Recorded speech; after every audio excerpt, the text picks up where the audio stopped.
Hello guys, তো দেখো আমি আজকে আমের তেল আচার বানাবো। দেখেছো আমগুলো কি সুন্দর সাইজ, আর দেখতে কত অপূর্ব লাগছে, অপূর্ব সুন্দর দেখতে লাগছে। তো দেখো বাগান থেকে আম পেড়ে নিয়ে এসে তারপর সেগুলো ছোট ছোট টুকরো করে কেটে তারপর জলে ধুয়ে কিন্তু জলটা ঝরিয়ে নিয়েছি। দেখো আমগুলো আমি কিন্তু হলুদ মাখিয়ে রোদে জল শুকিয়ে নিয়েছি। আর এই যে ভাজা মশলার জন্য দেখো নিয়ে নিয়েছি ধনে, জিরে, মৌরি, কালো সর্ষে, জোয়ান, পাঁচফোড়ন, কটা গোলমরিচ আর এই যে শুকনো লঙ্কা। তো এগুলো আমি সব আগে ভেজে নেবো হালকা করে। তো প্রথমে জিরে, ধনে, শুকনো লঙ্কা আর মৌরিগুলো দিয়ে ভাজবো, কারণ জোয়ানটা সর্ষেটা শেষে দেবো, নাহলে কিন্তু তেতো হয়ে যাবে। দেখো গ্যাসে কড়াই চাপিয়ে দিয়েছি, এবার ভাজা মশলাগুলো ভেজে নেবো। দেখো সব মশলাগুলো কিন্তু খুব ভালো করে এই যে ভেজে নিচ্ছি। দেখো এই যে কড়াই আমি তেল গরম করতে দিয়ে দিয়েছি, আর এই যে এখানে গোটা শুকনো লঙ্কা নিয়েছি, কাঁচা লঙ্কা নিয়েছি, আদা কুচি নিয়েছি, এখানে পাঁচফোড়ন নিয়েছি। এগুলো আমি এবার তেলের মধ্যে দিয়ে দেবো।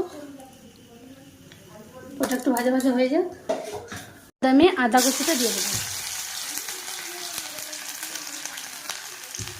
ওটা দেওয়ার পর লঙ্কাটাও দিয়ে দেবো, আর এই যে পাঁচফোড়নটা এরপর দিয়ে দেবো।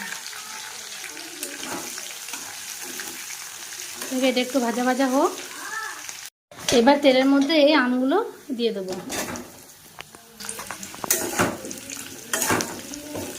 এবার এগুলো একটু ভাজা ভাজা করে দিয়ে হালকা একটু ভাজতে হবে। এবার এটার মধ্যে এই যে ভেজে রাখা মশলাটা দিয়ে দেবো। এবার একটু ভালো করে নাড়াচাড়া করে নেবো। ব্যাস, আমার কিন্তু মশলা আচার রেডি। আমের মশলা আচার আমার কিন্তু আমের মশলা আচার এবার রেডি হয়ে গেল। এবার ঠান্ডা হয়ে গেলে বয়ামে ভরে রেখে দেবো, তারপর একটু একটু করে তেল দিতে থাকবো।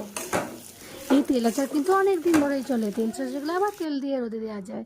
তো এভাবেই আমরা সারা বছর তেল আচার দিয়ে মুড়ি খেতেই থাকবো। এই যে দেখো বয়ামে ভরে রেখে দিয়েছি, এবার সন্ধ্যাবেলা একটু একটু করে নিয়ে মুড়িতে খেয়ে নেবো।